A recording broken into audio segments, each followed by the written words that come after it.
Welcome back to the Outdated Wrestling Hour. On today's show, we can't wrestle. Well, I know I can't wrestle. I'm too old. I tried it recently on the show and I hurt myself badly. In any event, our guest is Nate Maxson, and he's a great podcast host. Much better than that slob, Bob. If I told you what he paid me, you'd laugh out loud. But, the soup's good. It's really good soup. It's the Outdated Wrestling Hour.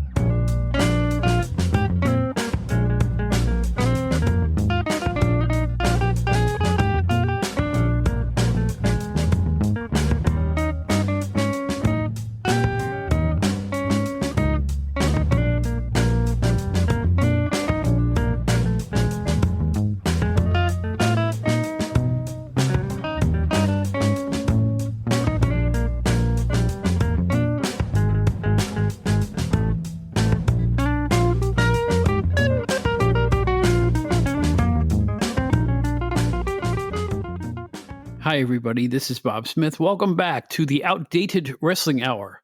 And I am proudly outdated, particularly after presenting our last two shows featuring my old friends from the PWI days, Bill Apter and Craig Peters. And it was so good to touch base with them again. It was such a thrill. Anyway, back to podcasting. It's not easy work. It's daunting sometimes to come up with concepts and show themes and guests and advertising, you name it. It can be very, very hard to do. However, I'm looking at this differently. I listen to several wrestling podcasts that I really, really enjoy. I learn from some of them, but I don't take hints from any of them. This podcast is going to be what it is. My show, my own views, my own theme. I'm still going to do comedy. We're even going to bring some music into the mix. I just think I just want to be original and be unlike any other show. Hopefully it will continue to find an audience. I'm thrilled with the audience we've already found. I really appreciate all of you who tune in every week. I'm just going to tell you, I'm not going to mimic anybody. This is going to be a unique show. I hope it's upbeat enough. I hope it's entertaining enough. But I got to follow the muse that my former favorite musician, Canadian guitarist Dominic Carano, did. He did everything in his career his way, the way he thought it should be done, to get the best sound, the best songs, the best arrangements, the best records. If you've never heard of him, check him out. Canadian guitarist Dominic Carano. You can find him on YouTube and most of the music sites. But in any event, he's always been an inspiration to me because he turned down gigs with some huge bands like Alice Cooper and Edgar Winter, and even Steely Dan, continue on his own path in music. That takes guts. And he probably lost a lot of money he could have made. But you know what? He enjoyed what he was doing and continued to forge his own way. That's what I'm going to do here. I'm just going to forge my own way and hope that it finds an audience and hope that everybody enjoys what they hear. The concepts. I found out even the We Can't Wrestle podcast, which we're going to talk about on this show, has some trivia moments on it. I didn't know that. I don't mean to copy. We're getting our trivia contest close to fruition here, and getting our guests lined up, and we're going to announce all that hopefully in the next episode or two. But I didn't know anybody else did that. But we're going to do it anyway because I came up with the questions, and hopefully they'll be different, and the whole vibe will be different, including one person who is rather famous has agreed to be on that show, and I think it's going to be a hoot. It's going to be a lot of fun. Also, as a housekeeping, I want to point out our new fan club, for lack of a better term. It's just a way to get involved with the show. You can check out the box that you'll see on outdatedwrestlinghour.buzzsprout.com. That's our main website where you can listen to every show without having to use an app. Just click the button, you're right there. But also there's a fan club. I want to have some fans only Zoom meetings where we can talk wrestling, get to know each other a little bit. I'm hoping my buddy Stan Kaplan still listens. Maybe he can take part in those. By joining the fan club, you can support the show a little bit. And also we can come up with new ideas. I've been approached by a promoter who wants to put me in a club with wrestling guests and have a live version of the podcast. That's an interesting idea. I don't know if this show is popular enough to make that work, but it's a Long Island music promoter that came up with the idea, and I'm kind of messing around with that thought. I don't know if I'm going to do that or not. I'd hate to do it and have 5 people show up. You know how it works. I was a musician, including tonight, where we're going to talk about another podcast called We Can't Wrestle. It's a great upbeat podcast hosted by our guest, Nate Maxson. He's going to explain everything there is to know about that show. They're about to achieve their 200th episode, which is a really great accomplishment. And guess what? I'm going to be on that show. I'm so proud of that. So, hey, enough of my yakking. Let's listen to the dulcet tones, as it were, of one of pro wrestling's best podcast hosts, Mr. Nate Maxson.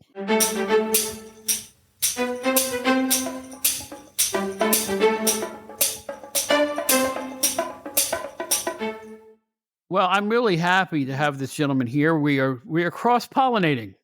Yes. What I mean by that is we're appearing on each other's podcasts, which I think is always a cool thing. This is like my 4th time being on somebody else's deal, and it's fun. The WNR Podcast Network presents We Can't Wrestle. I love the name of your show. I just love it. And they're coming on a high watermark with their 200th episode that's either coming up or depending on when this comes out. But look for it, the 200th episode. And we have the host, Nate Maxson. Welcome. It is an absolute pleasure to be here with you, Bob. We just recently, Bob was, like Bob said, he was did an interview with me for our show. It's going to be our 200th episode. I actually, as we are recording this, I have one more segment. It's going to be a supersized episode. I have one more segment to record for the episode, and then it should be up. It should be up early next week. So very much looking forward to it. And I appreciate you having me on your show.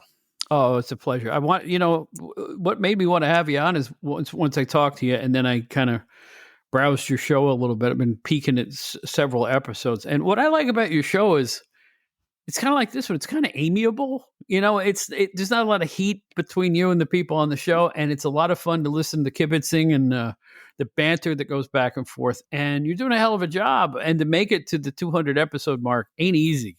This stuff is not easy. I appreciate that. And I take it as high praise. Yeah. When I try to describe that show, because I have another show that we have where we strictly talk about ECW, but when I talk about the We Can't Wrestle podcast and people ask me what it is, it's almost like a pro wrestling podcast variety show. Because some weeks we do serious conversation where we talk about the history of the business and et cetera, et cetera. And then the next episode is just straight on comedy. I have a bit of a revolving cast of hosts. And yeah, we just have fun talking about wrestling, and like you said, sometimes shitting on each other or whatever. But it's all in fun. We all love each other. We're all brothers. Now, which leads me to 2 more questions. Explain to my listeners about the other show, the ECW themed show. Yes, that one is actually entitled "Reliving the Extreme," an ECW podcast, and just like any of the other shows, you can find it anywhere you find your podcast. But it's myself, my brother Aaron, and former East Coast and ECW wrestler Chad Austin. You might remember him from the early days of ECW.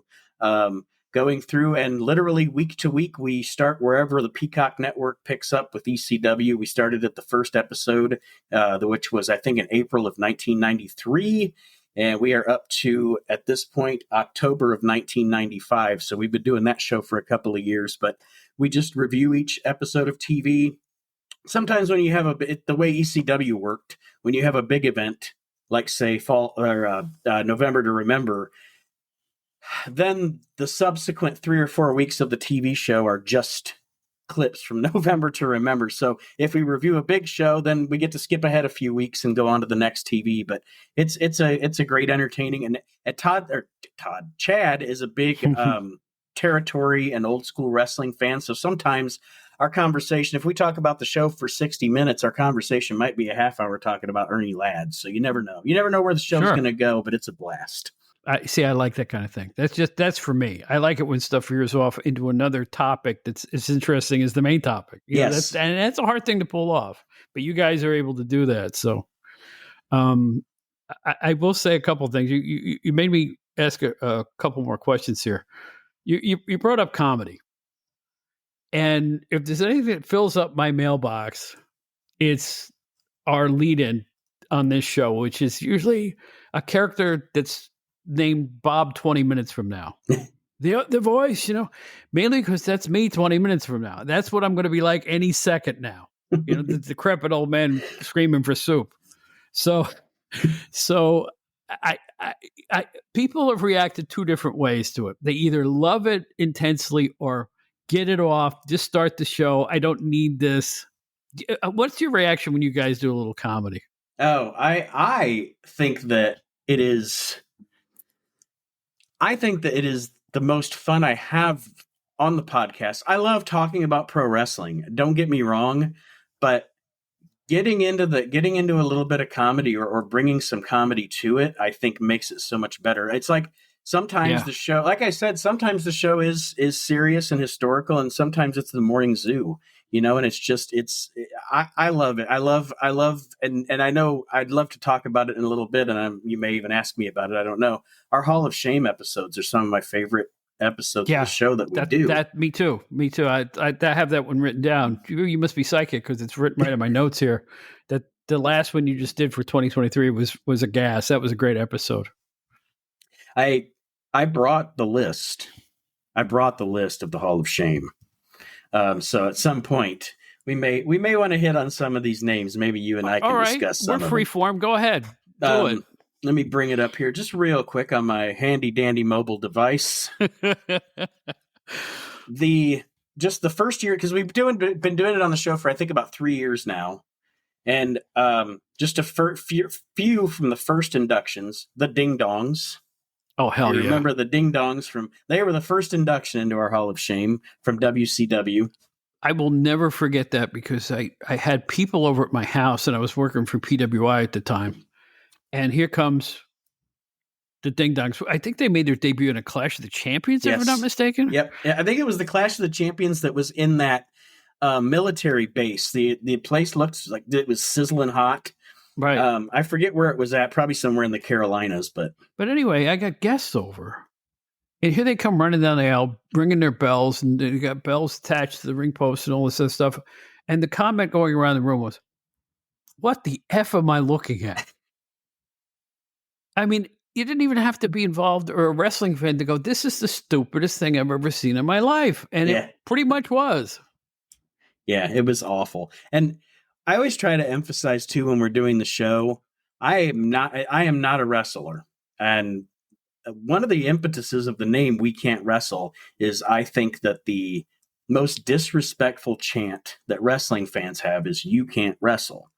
As I watch some guy who's probably never worked a match in his life sitting out there yelling at a pro wrestler that they can't wrestle. That's not true. That guy can wrestle. You may not like the way he wrestles. You may not like his gimmick. So I always try to make the emphasis that we're not attacking these wrestlers, as people. Somebody told those guys to put on the ding dong masks and go out and act like a couple of jackasses. So listen, there's a guy named Randy Colley who was Moondog Rex. He was also Deadeye Dick. He was also this guy and Detroit Demolition and an original Demolition member and this and that. Every time he moved from one place to another, they gave him another character. But if you stripped away all that junk, he was a really good big man, and he wouldn't have worked for 18 years if he was a lousy wrestler. Exactly. But people look back at the characters and go, no. He did what he was asked to do, and he had a lucrative long career. So I never. That's like booing the home team when you go to see a baseball game. What's the point? Why would you do this? You paid to get in. Why are you screaming at somebody you can't wrestle? You try it. Yeah, exactly. But and that's something I always think about. The biggest example to me is the Bushwhackers. All right, I hear people that because there are, and it's in any fandom, there are fans that just want to be negative about everything, and there are people that will criticize the Bushwhackers. They were better when they were the sheep herders. Well, of course they were. It was blood and guts. It was a hardcore gimmick. But for Luke Williams and Butch Miller, how great was it that they could go to the WWF in 1988 and get another 10 years out of their career and make a bunch of freaking money and not have to destroy their bodies anymore. Right. I mean, I just look at it from that perspective. And of course, I was 10 years old when the Bushwhackers were hot. So they were cool with me on TV. You know what? Here's why the Bushwhackers didn't offend me, although I was one of those that said, what am I looking at? I remember when. Right. But here's the deal, though. They were used in such short spurts. Their matches were short. They did the bit where they walked around the ring and got the kids into it. So it didn't offend me because it was usually mid-card or even earlier on the show. So what? I mean, they were not going to win the tag team championship or anything. I don't think they ever did or even came close, did they? No. So they were there for a reason. They were there as a light diversion during, there might have been a cage match at the end of the show or something like that. So I wasn't all that offended. Plus, you know what? They were really cool guys if you ever met them. They were nice. They were real gentlemen underneath all that crud. I've never met Butch, but I did get the opportunity a couple of years ago to meet Luke. One of my favorite stories, and I forget which of the Bushwhackers. This is back when they were the sheep herders in the NWA. I think I'm either in St. Louis or Philadelphia. And my friend Bill Apter is shooting at ringside. And he had just seen the guys back. And one of them was a huge Anthony Newley fan, who was a British singer from back in the day, or Australian, one or the other. And I see Apter go to the side of the ring and goes, he's singing an Anthony Newley song. I've got the lovely bunch of coconut or something. And the sheep herder bends over and goes, and I've got another set. So they were singing to each other right before the match started. And I'm falling on the floor laughing because I had seen them together before this. Insider stuff, man. You got to love it. Yes, it was absolutely. The silliest thing. That's because great. they were going to have this big violent match in the NWA, and I've got the lovely. Too good, man. It was just an awesome thing. It's great to be able to say that you saw that happen. Because nobody else could detect it, but I did because I had seen Apter and them trading song lyrics backstage. Yeah. So it's like, just really cool stuff. We have about 50 some inductees into the Hall of Shame, so I won't go through any, but a few that I picked because I knew that you would probably agree. The Black Scorpion angle in WCW. Well, I was there for the blow off too in St. Louis. Really? Yeah, I was actually at that show. Yeah. That was so AWA-like. They had no idea what they were going to do from week to week. Nobody can convince me otherwise. And I think that's the biggest problem with it. If they would have known when they started with A where they were going to get with Z, it might have worked out. But yeah, like you said, I mean, at one point I think Al Perez was under the hood, and then the Angel of Death from Texas was under the hood. None of these people even remotely resume look like Ric Flair in the body. Yeah, but in the beginning, they had those vignettes where you saw the husk of a guy talking with a audio altered voice. You remember that? And that wasn't that giant? What's his name? From the Assassins, Jody Hamilton, I think it was. Yeah, who's as big as a bus. It was his somehow head. Yeah, it was his head with Arn Anderson doing the voice. Was it? So anyway, here's that going on, and by the time you got to it, you had skinnier Ric Flair as the Scorpion in the final match, and everybody knew who it was when he came out. And then you had the magic tricks earlier in the card. Yeah, total botch. So bad. nobody talks about it in glowing terms. You're right. That's the more I think about it, and it took them weeks and weeks and weeks to build that thing. Mm-hmm. Yes. And it was, I don't know, it was just, and that's another, that I guess that was the Jim Herd era. He's also in the Hall of Shame, I believe, but that was just a bad era for WCW. And it's funny because a lot of the 90s and the early 90s, especially in WCW, is so good. That's where, okay, if you're a big Attitude Era fan, Stone Cold, Mankind, Triple H, Goldust, where did all those people come from before the WWF? They were in WCW. Right. And it's like they almost switched rosters around 94, 95. And, so there was so much talent there, but they just weren't using it right. Yeah. Well, back to the Black Scorpion. It wasn't quite the giant egg in the gobbledygooker, but it was close.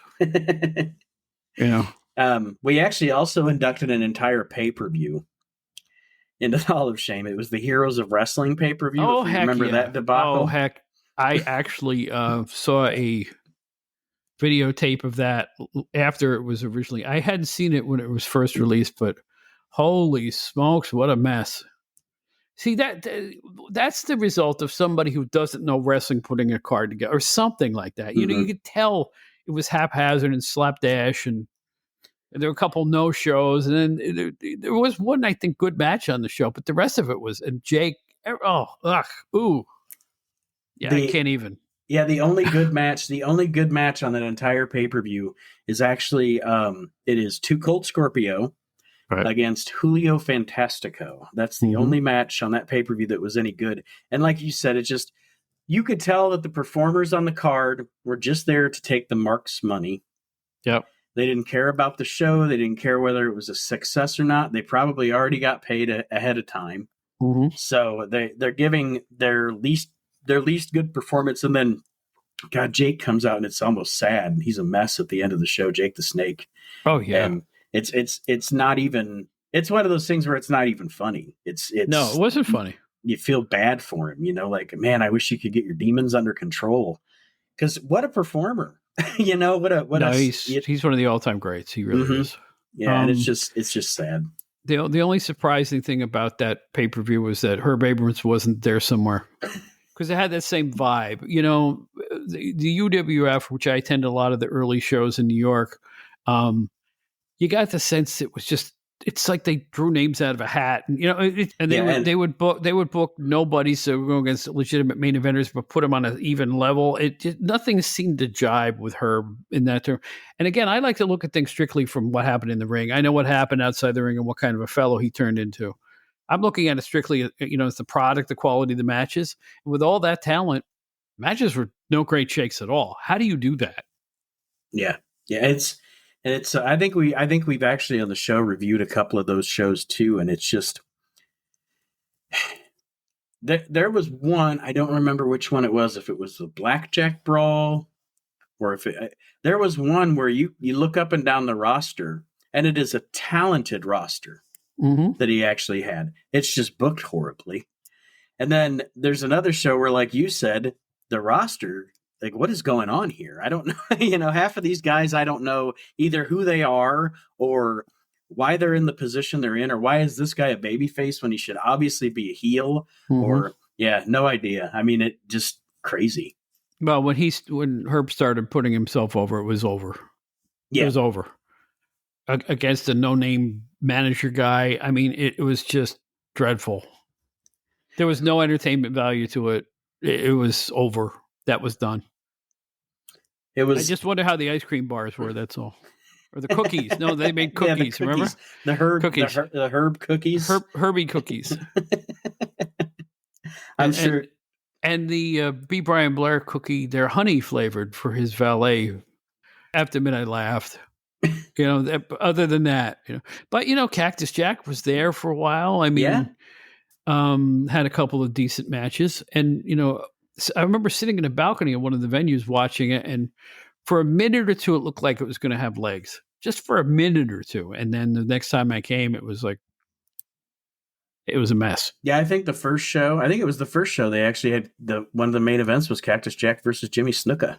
Right, exactly. And I mean, that must have been cool for Jack, because Jimmy was, his hero as far as, the coming off the cage and going to see him at Madison Square Garden. And that'd be a thrill for Jack to be able to. And at that time, God bless him, Foley was wrestling anywhere he could wrestle just to be there, just to, and that was a nice in-between thing for him. I think that's why he doesn't have much bad to say about Herb, because he probably needed it at that point. Yeah. And was had enough of a name at that point to draw people. Hey, when they first started doing the Penta Hotel across from Madison Square Garden, they drew in that room.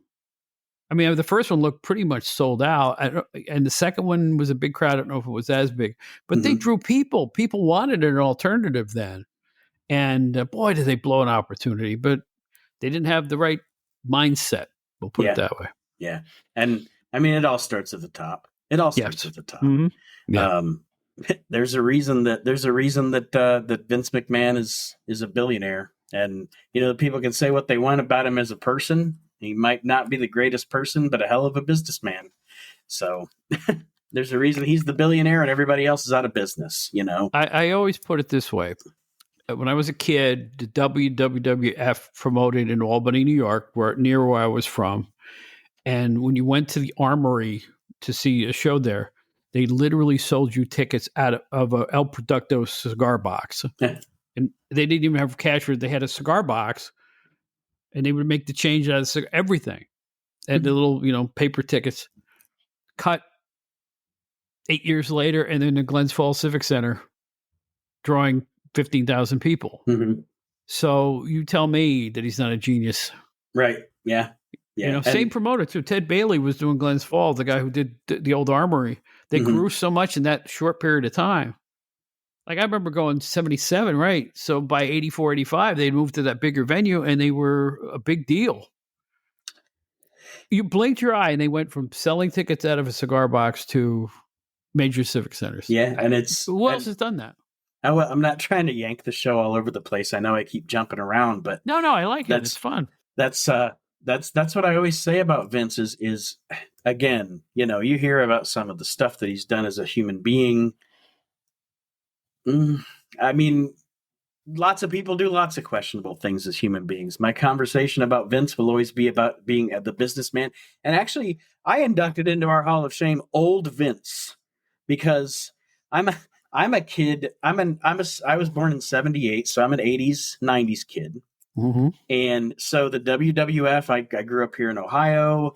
WWF on cable, and WCW on cable, that was the majority of the wrestling I got as a kid. So I was a WWF kid.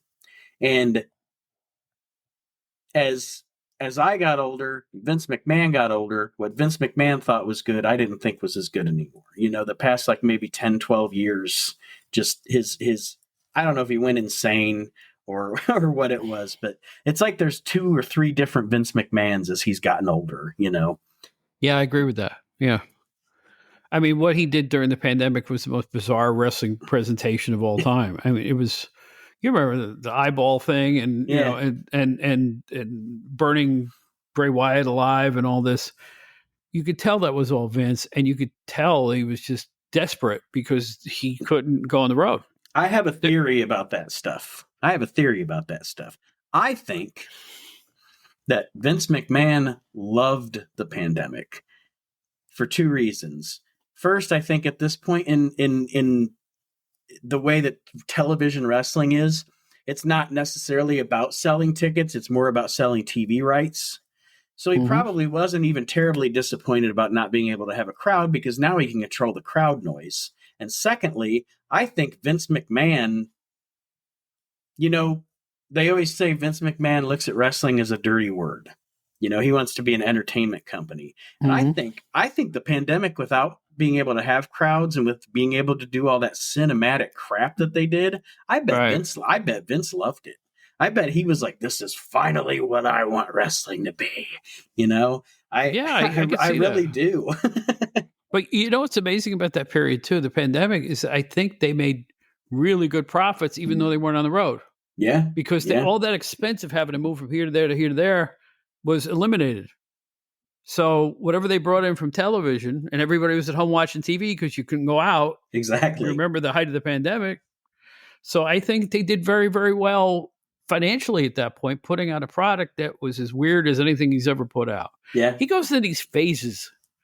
Like even in the height of the kids, ice cream bar era, you had Nails beating the crap out of Big Boss Man and Papa Shango. And he would go into these phases where everything got strange. Yeah. And that's been a hallmark of Vince's career ever since he took over, really. And he's a testament to being a businessman in that he has been able to change. Like, all right, so if you look at the beginning of his run as the boss, let's say the impetus of Hulkamania. Okay, you have Hulkamania, and those first couple of years of Hulkamania they did the rock and wrestling cartoon series and stuff, but in the ring, Hogan had my favorite Hulk Hogan feud is his 86 feud with Paul Orndorff. Hell yeah. Yeah, that's a good one. And then, you roll into the stuff with Andre, and it's pretty serious still, kind of. Yes, again, they're doing Tuesday Night Titans, and there's gimmicks and all that, but there's still kind of a serious vibe to the really, really top stuff. Mm-hmm. And then you go into the late 80s, early 90s, and it's super cartoony. The Goon, things like that. Right, yeah. And then when business drops off, so we get to the Attitude Era and we get more serious again. It's more about ass-kicking wrestling again. It's just like Vince's mind for wrestling has evolved over time. There are so many different, you can watch different versions of his WWF and it's like different companies sometimes. Absolutely true. And when he took, here's another thing too, people forget this. When he took over from his dad or bought his dad out or however that worked, Bob Backlund was the champion at that point. And for some reason, Vince Sr., in his waning years, would bring in challengers to Backlund who were 1,000 years old. But one after another. Swede Hansen. Oh, I've seen Bulldog that. Brower, right? Bulldog Brower. Now, he brought in Pat Patterson, who was a veteran, but Patterson was still good at that point. You know, he could still go. I think they went 4 times at Madison Square Garden. That's the one that wasn't an error. But he brought in old guys from the 50s. I don't know if you've ever heard of Mighty Joe Thunder, but he should be in your Hall of Shame because that was the most unbelievable thing I'd ever seen. An old wrestler from the 50s came back. The guy couldn't even walk correctly. And he gave him Albano as a manager and put him on a few TV spots. And it was incredibly embarrassing. But he kept bringing in these older guys all the time. And you're almost wondering if he was trying to sabotage him somehow. I don't know. It feels that way. Yeah. Well, and anyway, when Vince took over, if you notice by 84, a lot of the old hand all left at the same time. They either were let go. Guys like Cicluna was gone. Danucci was gone. Tony Garea moved to the office. Rene Gallet eventually moved to the office. Those were all regulars who either left or became part of, the back, Strongbow. Yeah. There's another one. So Vince could tell he needed a younger look. There's no question about it once he took over. And he started promoting new concepts of his, like, I hate to say this, Brutus Beefcake. Yeah. Even the name offended me. I'm like, what are you doing? He looked like a Chippendale, really. Yeah, the first time Beefcake comes in, when they're first introducing him, and he's with Luscious, or he's with Johnny Valiant, right, as his manager. And the first vignette that they show of him is like Johnny V and Beefcake in a strip club, and it looks really seedy and weird. And it's like, oh, this is so weird and creepy, and yeah, it's awful. It's awful. And then they put Valiant with him, which I'm a man of two minds on Johnny Valiant. I don't know if I like him or if I don't. Sometimes Luscious Johnny V appeals to me, and other times it's just, man, I don't even know what this guy's talking about. I thought when he was on, he was hilarious, I thought. Party with fried eggs. Yeah. Yes, yeah. WrestleMania 3, Qu'est-ce que c'est? I mean, it made totally out of context, and it was hilarious. But I will say this about Beefcake one more time. I remember when they first brought him out.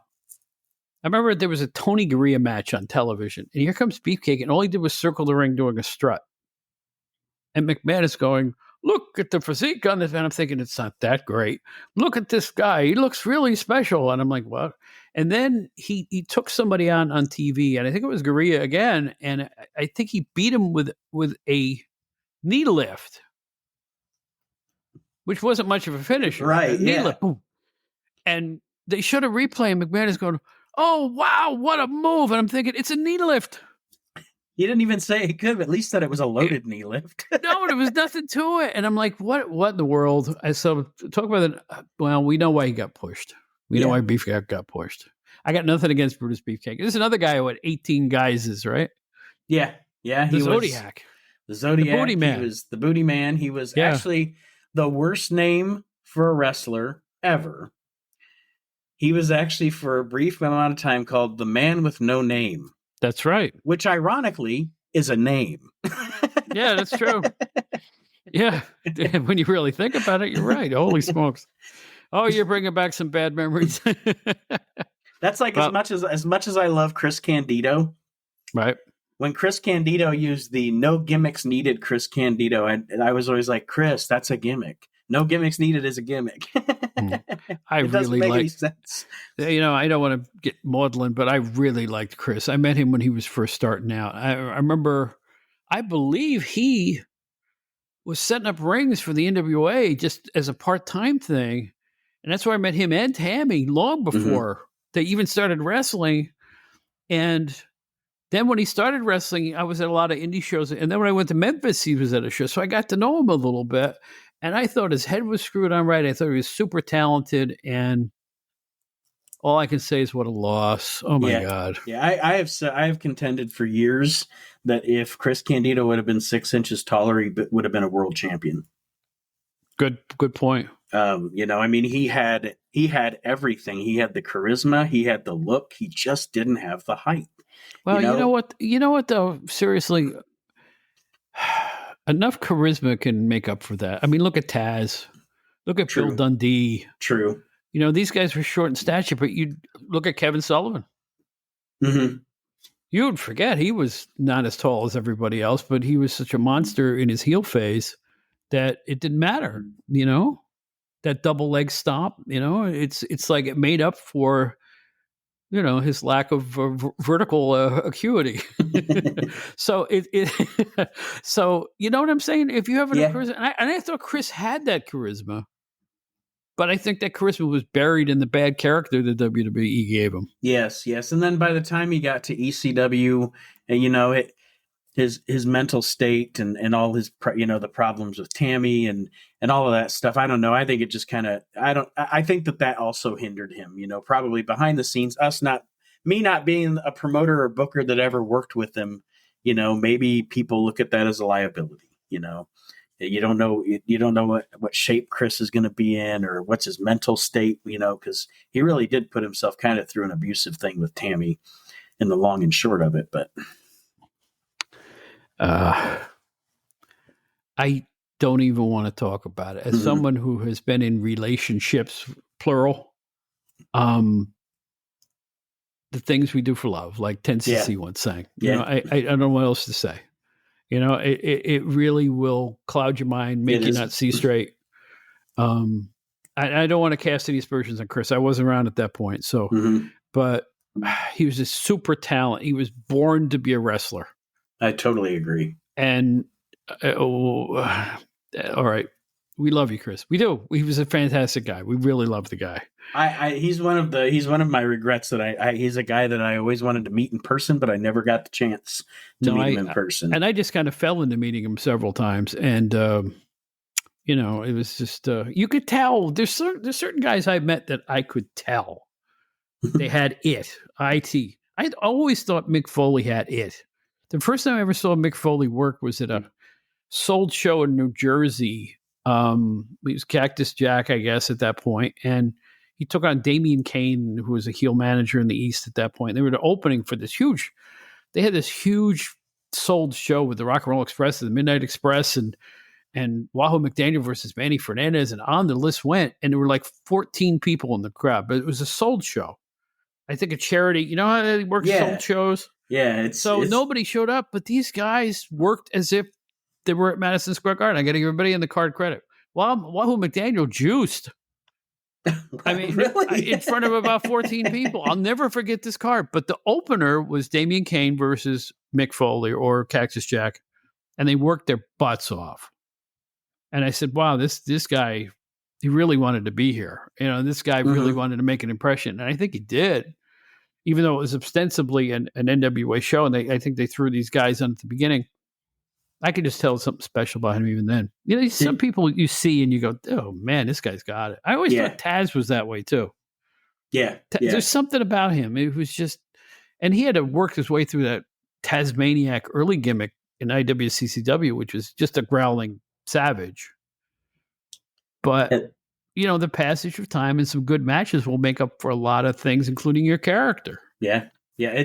That's one of the most fun things about watching – on Reliving the Extreme, watching the earlier days of ECW, is watching guys like the Sandman or Taz or whoever, watching these guys kind of find themselves. Because, you know, we remember Taz, iconic, orange, badass, you know, kind of an MMA fighter, little badass guy. But when he started in ECW, he was doing the furry gimmicks, you know, he was doing the Tasmaniac gimmick with Jason as his manager. And just to go back and watch 20 something years ago, Lord, it's been a long time. Good Lord. Anyway, to go back and watch that and watch those characters evolve into what will become iconic characters is just, it's so cool. It is cool. And, I was there, I believe, it was a Joe Goodhart show in Pennsylvania, I think. And it was a big book show. You know how Goodhart used to book every star he could get. I remember Jerry Lawler was on the show and other stars were on the show. Bulldog Brower came out of retirement to be a manager. All these people were there. But they had J.T. Smith against Sandman. Brought the house down. It may have been both of their first matches. I'm not even sure about this, but it was close. And it was easily the best match on the card. It's all anybody talked about when the show was over, considering all those people that were on the card. Right. And you said, wow, there's some stuff going on here. Those Philadelphia kids, I'm telling you, Todd Gordon's early bunch, they worked their butts off. These guys would do anything. And it was nice to see a handful of them become stars. They really became legitimate stars. Yeah, JT, Tony Stetson. Tommy Cairo. Johnny Hotbody. There were several others. Tommy Cairo is the one that I'm surprised didn't ever make it to one of the big two. Never made it to the WWF or WCW, and it really surprises me because he had a good look and he had a good. I don't know if he just decided that wasn't what he wanted to do or what. But in the time that I talked to him for my podcast, he didn't even really even talk about it. He talked more about loving Johnny Rodz and Johnny Rodz being his hero. And then we talked about the East Coast Indies and ECW, but he never even mentioned either WWF or WCW. So I don't know if he just never wanted to do that, if he lost the passion to do it or what. But he surprised me that he never made it up. There was some up higher. That reminds me of the former champion for Dick DeBruza in Indianapolis, the Great Wojo. According to Terry Sullivan, who I had on the show, was their champion for the better part of 3 or 4 years. Legitimate tough guy, a serious athlete. He was not great on the stick, but he was big and strong and would literally take on fans at every card at one of the arenas. Like it was a $10,000 challenge or something, and he'd stretch people in the ring. It was incredible. Legitimate tough guy, and had that it factor. But according to Terry, he really didn't want to work outside. He was a family guy. He didn't really want to pursue the brass ring. He was happy working in that region and never really moved on. Yeah, but that's another example of another guy who could have made it anywhere he chose to, but didn't want to. Yeah, fun story about that. I actually was just chatting with Dave Dynasty the other day, and I told him I was raised in Toledo, Ohio, and I remember distinctly when I was like 8 years old, and of course I didn't realize who I was watching when I was there. But at the Lucas County Recreation Center in Toledo, I was there watching the Great Wojo wrestle Scott Steiner. I think I was around 8, but my friend's dad had taken us to the wrestling at the Lucas County Recreation Center, and Great Wojo versus Rick Steiner. I was there, folks, or Scott Steiner. I'm sorry, versus Scott Steiner. Right. I was there, folks, or Scott Rex Steiner. Scott Rex Steiner, yes, but and actually Wojo was a football coach for one of the Toledo high schools too, or a wrestling coach. I'm sorry, not a football coach, a wrestling coach for one of the Toledo high schools. Yeah. So I'm definitely familiar with the Great Wojo. Wow. Yeah. But you agree? I mean, he could have done more. Oh yeah, definitely. And I think he legitimately just said, nah, I'm happy with this spot. I'm cool with it. I didn't think he wanted to travel. Sometimes it's just that, Yeah. That's why Baron Cicluna did jobs the last 10 years of his career, because he was like, I like it here. I don't want to fly around anymore. This is good enough. Really, that's the reason for it. I think he just settled down, but still wanted to wrestle, and they'd put him in the second match of every card at Madison Square Garden, for 10 years, and he kept his career going. What's wrong with that? I mean, Yeah, it's like having you got a paycheck, right? It's like this is my job. Yeah. Think of it. Did he do the spot shows at least around the area then? Like, oh, sure. Well, I will say that in the 70s, when I first started to go to live events, he was still getting kind of pushed up till probably about 77, 78. Mm-hmm. So he would be like, they'd throw him in with another star to be a impromptu tag team that the champions would beat, that kind of thing when you went to a live show. But in the 80s, I don't think so. I think he just did the big spots, Philadelphia, New York, I think he worked Pittsburgh, places. I think he lived in Pittsburgh. So I think he was just happy doing those type of spots. He'd show up on a high school card. Back, remember when they used to do the charity high school tie-in with wrestling? Yeah. Hudson High School in upstate New York. I saw him. So I think he just liked doing the region. He wasn't interested in doing anything else at that point. And who could he's a guy that I pisses me off when people say he was a jobber. No, he wasn't. Get a history book and look at the 60s and 70s and saw where he traveled and what belts he won. Mm-hmm. He pinned Antonio Inoki in a videotape that's on YouTube right now in a tag team match. In 1967, he pinned Antonio Inoki. Let's say that again.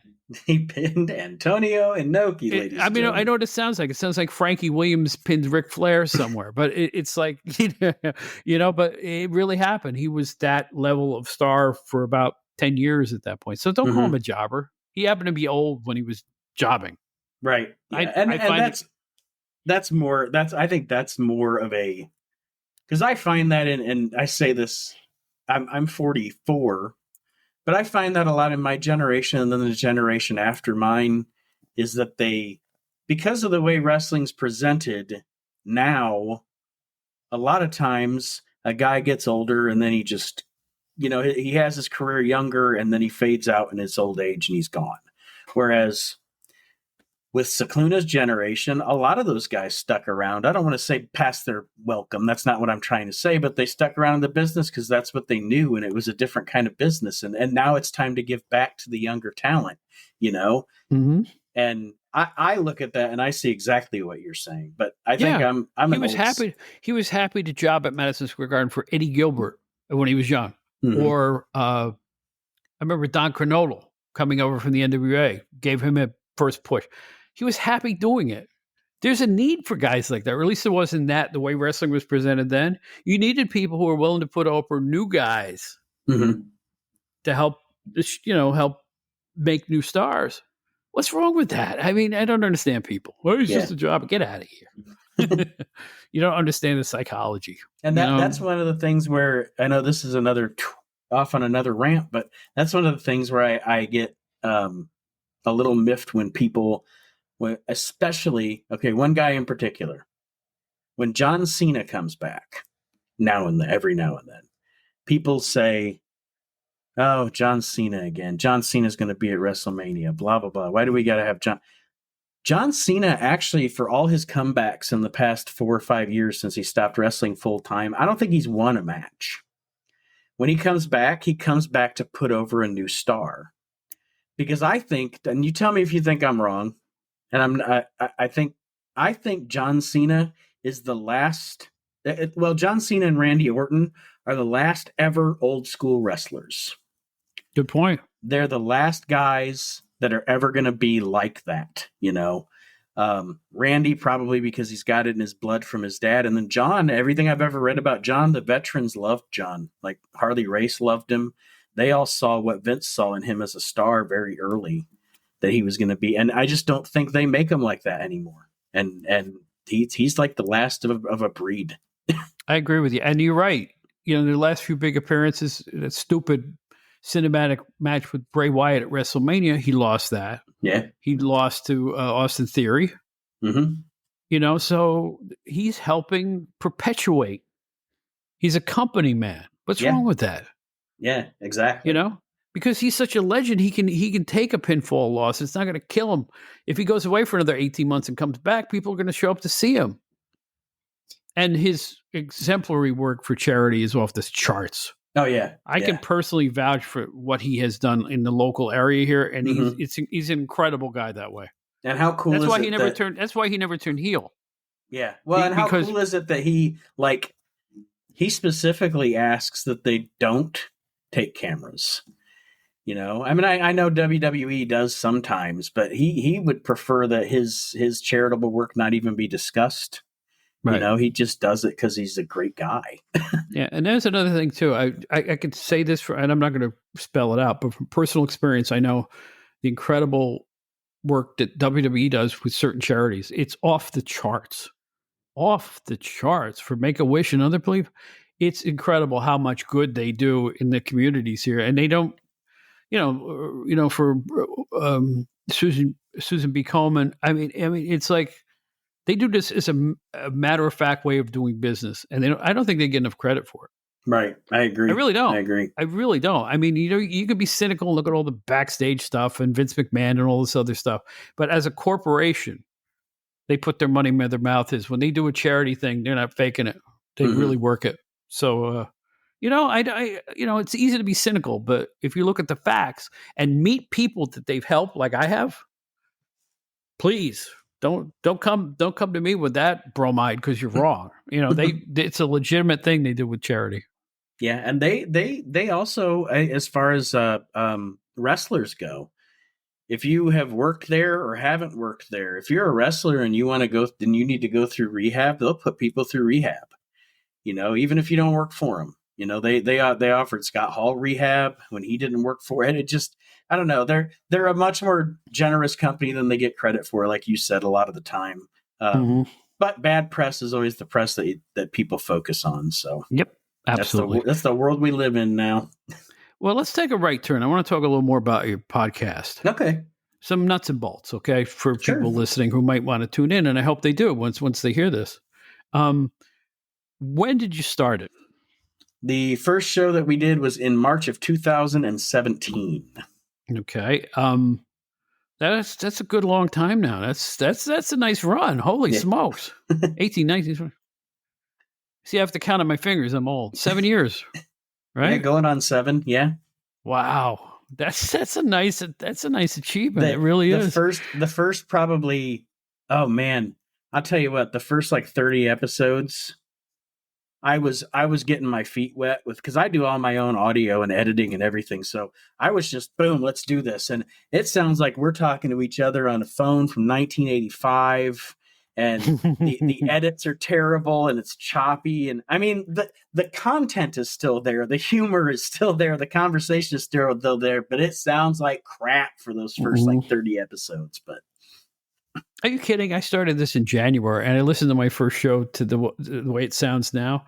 It's night and day because you learn as you go along. In podcasting, you really learn a lot from episode to episode sometimes. And and if you have an ear at all, you're always struggling to try to make this better or make this tighter or condense things or and noise gates and different software, and it goes on and on and on. It really is a chore.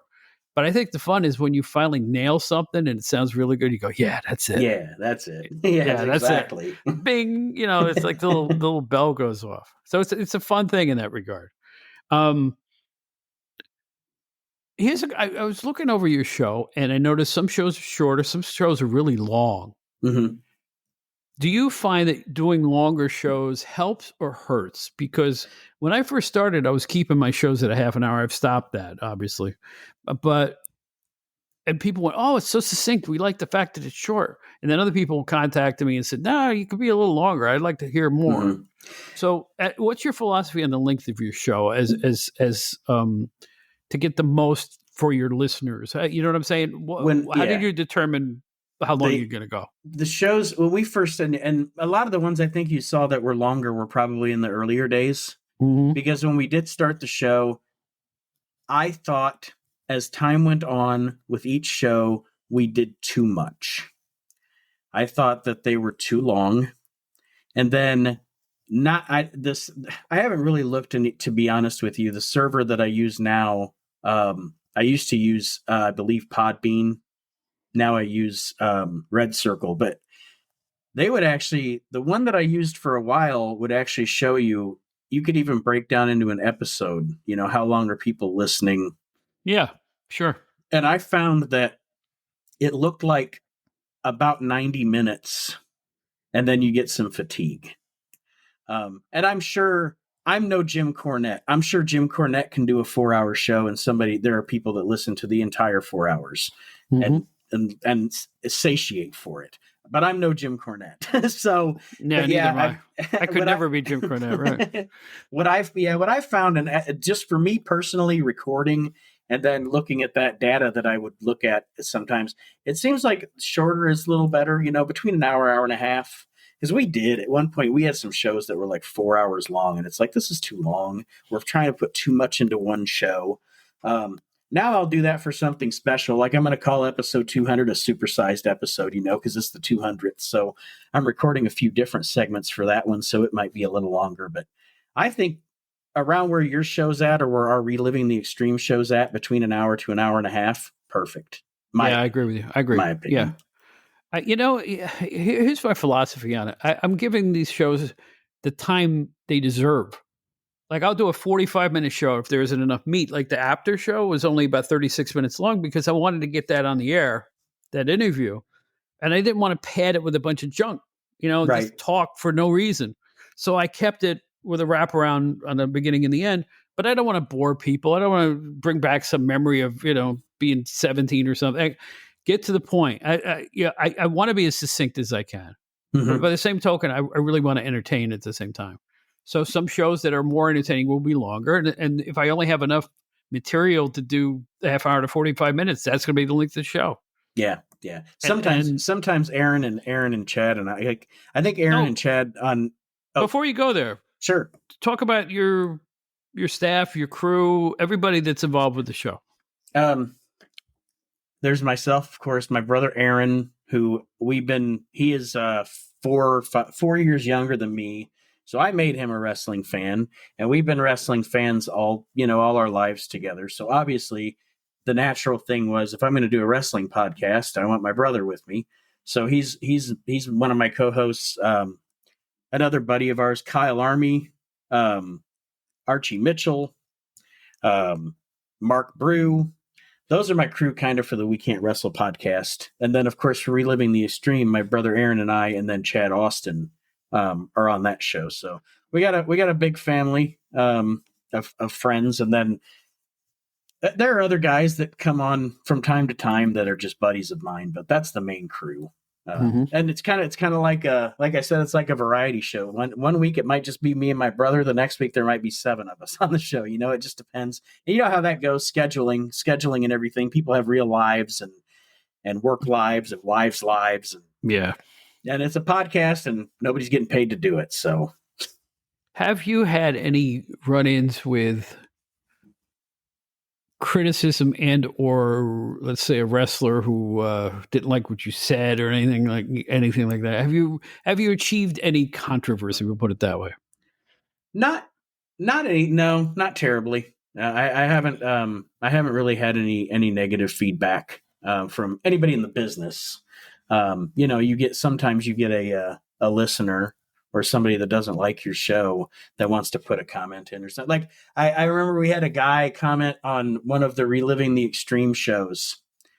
You guys laugh too much. I'm sorry, we're having fun. What would you rather we do? I don't know. Like, what a stupid criticism. Yeah, I get it too. I've heard it. I had somebody write to me and call me, what was it, Mr. Happy? How can you overlook the serious problems with the professional wrestling business, particularly when you were there with the steroids and all this other stuff? I think you're a sellout, blah, blah, blah, blah. And I went, you know what? I said it on my debut show. I'm more interested in the wrestling psychology and what happened in the ring. I could give a rat's ass about this guy is mean backstage or something. It really doesn't. I'm not into that. Right. Other people are. Yeah. That's what I was going to say. You can go and listen to 300 other podcasts. There's 1,000 shoot podcasts. Go to those. Yeah. If you want the news, go to Wade Keller and Dave Meltzer. If you want, those people have been doing it for 35 years, covering the sport like journalists. Go to them. That's not what this show is. It's outdated. Like I said, I used to buy tickets out of a cigar box. It's like I have a different point of reference than some other people might. So, I'm here to have some fun. And if that ain't good enough, go down and find another podcast that's a little more to your acerbic needs. Yeah. You know, I don't know what else to say, you know. And if you had a problem booking wrestlers, not wrestling related people, but wrestling people. Yeah. Yeah. I find that, and I don't know, I find that it's easier to coordinate, schedule, and work with people on the periphery, like historians or journalists like yourself, or Brian Solomon, or Dave Dynasty, or Barry Rose, or somebody like that. Wrestlers, and this isn't saying anything negative about wrestlers, the wrestlers themselves, but you know, you talk to, and I'm not going to say any names, but you talk to a wrestler about coming on your podcast, and they're like, "Yeah, I charge, you know, $250 an hour." All right, buddy. I don't make any money doing this, so I don't have podcast money to pay you with that. I'm doing this as a labor of love because I love pro wrestling, you know? And I mean, I don't know. I just, and again, sometimes you do, like Chad Austin. Chad Austin wanted to come on a show with he took a chance on two jabronis like me and Aaron to do a show with us just to talk about wrestling. And it's been a blast. So you do have that, you know, Tommy Cairo. Yeah. I think I told you before. Yeah. Tommy Cairo was great to deal with, but yeah, I haven't had much success with actual wrestlers. And that's probably, for me, what hurts me is probably I've never been in the business, so I don't have those connections. You know, I'm just a guy in his office. Yeah, I'm lucky because a lot of people remember me from the old days, so it's a little easier. But I will say this about booking wrestlers, and why I'm reticent to do it is because if a wrestler is amenable and wants to go on a podcast, and we'll do it gratis or for, you know, little compensation, or just do it because they're old friends. The problem is the same people that know me know this guy with his podcast and that guy with his podcast and this guy over here with his podcast. And, oh, this week we've got blah blah on, who was on Joe's podcast last week and Eddie's podcast the week before. You know what I mean? By the time they get around to my podcast, they've been heard and the same stories are repeated.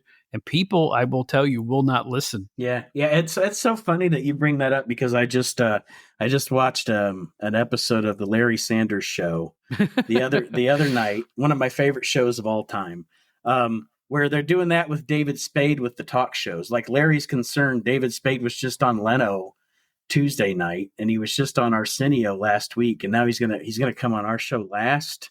I don't want that. He's already told all those jokes. He's already told all those stories. So yeah, that's a perfect scenario. Well, there it is. I mean, because let's face it, if you have a wrestler with any name at all, you're going to ask similar questions. You know, if they were at certain pay-per-views, you're going to ask about them. If they won a championship, you're going to ask about that. And by the time, you know, he's on his 5th podcast in 2 months, people go, oh, I've already heard him explain his past. And since my show is about the past, you know what you're going to hear coming in. That's why having the first to have Todd Gordon was a big deal for me, because it was like he hit me before anyone. I reached out to him at exactly the right time. We had talked about it, him coming on the other podcast I was on, which will remain nameless. I had talked to him about coming on that show a long time ago, like last fall, and he told me about the book then. He said, can I hold off on it until the book comes out? So I jumped on it when I knew it was about 2.5 months before the book came out, because I knew, and because we're old friends, it wasn't that hard to get him to say yes and come on. Yeah. Now he'll probably do other podcasts and other publicity for it, of course. But to me, that was a big get, because that thing got picked up by all kinds of wrestling media. I mean, the inflammatory quotes that Todd made, to be honest with you, were real juicy. You know, about Paul Heyman and whatnot. And I wasn't there to be controversial. I did send out a press release about that show to certain news sources, but I didn't mention that it was inflammatory or that he said anything about anybody else. It kind of detailed our relationship, because a lot of people didn't know that I knew Todd Gordon very well and worked with him. Nobody knows that, because I worked in the very infancy of ECW. You know, those really early shows at Michael Jack's bar in Philadelphia that nobody taped or saw. You know what I'm saying? Yeah. So, to make a long story short, that's what I want. I want more of that. I want to have something different that not every other podcaster is going to have on. Yes. I can book a wrestler because he's a wrestler. I want to book somebody you might not have thought of coming on a show like this. Like when I got Terry Sullivan. You It's like, first of all, not everybody's seen Terry Sullivan, and he's an amazing guy and a legendary announcer and ring announcer too. But by the same token, you'll learn from listening to Terry about a federation you probably didn't see. You know what I mean? So there's some education there as well as him being a big name in Indianapolis and Detroit. And hopefully people in Los Angeles and New York will enjoy hearing his story as much as the people in his hometown do. Mm-hmm. You know what I'm saying? It's a hard tightrope to walk, but I'm going to continue to do it that way. I can't see just having people on just to have them on. I want to have a theme to a show. Like I did a show with Craig Peters. Would you say you heard a little bit of it? Yeah. I actually listened to about the first half of it today. I'll tell you what, that veered off into one of the best conversations I've ever had on the show, because we got really serious about the violence in old wrestling versus new wrestling and how it was presented, and how I feel very strongly about these guys are going to really hurt each other. I mean, I can't cotton to it. There's legitimate suffering going on in these matches. Yeah. But in my day, you could make a match look extremely violent and nobody was getting hurt. I think it's more creative the old way than this way. This is too easy. Yeah. I mean, you look at, I'm just going to use a career as an example. Look at Bret Hart. Bret Hart wrestled from 1970, I think 1976 or 1977. Right. Until the year 2000. And he never injured anybody. Yeah. That's, and if you watch his work, it looks pretty snug. There's not a lot of holes in there. That's why he was over. Yeah, to wrestle for over 20 years. Yeah. And not hurt anybody. That's just, it's a testament to what good work and craftsmanship can do over, like you were saying, just two guys cracking each other with light tubes or whatever. There's no talent in that. I don't care. There's no talent in that. I can do that. I'm not going to. No. The whole psychology of the fan has changed too. I don't want to really talk about it here because we talked about it on the last episode, but the way fans perceive a good match now is entirely different than when I was a kid, and even when I was with PWI. Everything has changed. Every nuance of the way people think about wrestling has changed. Whether that's good or bad, it's up to the viewer. As far as I'm concerned, it confuses me. I don't understand why some stuff gets over these days and other stuff doesn't. But what do I know? I'm a relic. That's why I do this outdated show. Why? So what can I say? But anyway, it has been an absolute pleasure doing the cross-pollinization bit with you. You know what I'm saying? This has been a lot of fun. I feel like I've known you for 10 years. I've seriously enjoyed it too, and I appreciate you having me on, and we're going to have to do more of it. Yes, we shall. You have an open invite. If you have news, let me know it, and I'll say it on this show. I'm serious about this. I appreciate it. I consider at least the nostalgia part of podcasting and wrestling to be a community. I'm not competing against nobody. I am not. In fact, I don't even look at the ratings anymore. I don't care. I want to have some fun. I'm doing this to enjoy myself. Talk about this. It's an advocation, not a duty. Mm-hmm. It's a hobby. It's a hobby you can share with others. Well, not just that. I'm fortunate enough to not have to worry about the financial aspect of it at all. You know what I'm saying? Yeah. I'm able to invest in broadcasting equipment and stuff like that, and not feel a financial pinch for it. So I don't need to do this. I want to do this. Exactly. Which is a different story than other projects I've been in, but we'll leave it at that. Like Groucho Marx said, I must be going. And there's a better way to sign off I can't think of. Folks, this is Nate Maxson. The podcast is We Can't Wrestle. That's the name of the show. We Can't Wrestle. And you have to hear it if you haven't heard it. It is well worth your time. One of the best ones out there. And congratulations again on hitting that 200 mark. That is at this point in the game, I think that's a pretty rare achievement. So kudos. Thank you, sir. Nate Maxson, everybody.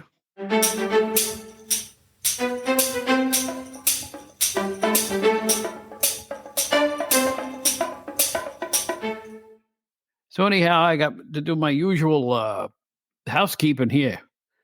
As I said before, why am I doing a New York accent? As I said before, outdatedwrestlinghour.buzzsprout.com. Find our fan club information, and every single one of our podcasts is on that site. You don't need an app to listen to the show. Just hit a button. They're all listed right there. outdatedwrestlinghour.buzzsprout.com. Gmail. Drop us a line. Drop us a note. Something to say. Go ahead and say it. outdatedwrestling@gmail.com. Still on Twitter. I don't know why, but I'm still on Twitter as Bob Smith NYC. Facebook, plain old Bob Smith. But plain old Bob Smith used to be known as Bobby Charles or Robert Charles. You can see me sing with BB King on the lead photo of my Facebook page. I want to thank once again guitarist extraordinaire Brian Teo for our theme song called Hold On a Sec. Tremendous musician. I played the entire song on the fade out of the Craig Peters episode, and hope you enjoyed it. I just think it's got a nice swing and easy groove to it. You know what I'm saying? And I enjoy it, and I'm going to keep that one. As they say, it's a keeper. You know, you can hear me rattling my paper as I say these things. Why do I have paper? Because I'm an old fart who needs to write things down. You would think that scant amount of stuff that I just said would be on the top of my head and I just spit it out. But no. Why? Because this is the Outdated Wrestling Hour. Speaking of that, I get questions. You know, my staff announcer that you hear at the beginning of every show, his character name is Bob 20 minutes from now. You know why? Because that's me 20 minutes from now. I ain't getting any younger.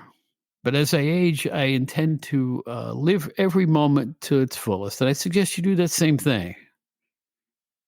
So please come back and join us again on the Outdated Wrestling Hour. And like I've been saying every week, especially people my age, hey, take good care of yourself. Will you?